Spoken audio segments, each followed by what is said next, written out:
Hello everyone, हजुरहरूलाई फेरि पनि मेरो मिनी ब्लगमा स्वागत छ। त्यसो गरी आज चाहिँ थर्सडे भएर होला ओपिडीमा भन्ने लाइन चाहिँ बाहिर निस्किसकेको थियो पेसेन्टहरूको र म भने लागेँ डेन्टलतर्फ। र डेन्टल बाहिर पुगेपछि चाहिँ लाइनहरू कुनै पनि थिएन भने म सरर लागेँ काउन्टरभित्र र त्यहाँनिर म भने लागेँ काउन्टर खोल्नतर्फ र एकछिन पछाडि मलाई चाहिँ भित्रबाट चिया ल्याइदिनु भएको थियो दिदीले। र त्यसै गरी दिउँसोको खाजा खाने समय भएको थियो र त्यो अघि नै मलाई चाहिँ मामालीबाट अजीले फलफुलहरू ल्याइदिनु भएको थियो भने दिउँसोको लाइनहरूलाई सकाएर म भने एकछिन रेस्ट गर्नतर्फ लागेँ र बेलुकाको घर जाने समय भयो भने सबै प्याकस्याक गरेर हिसाब किताब मिलाएर म भने लागेँ ब्याङ्कतर्फ।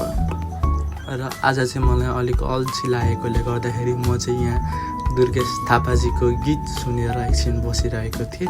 आजको लागि यति नै। थ्याङ्क्स फर वाचिङ गाइज है त।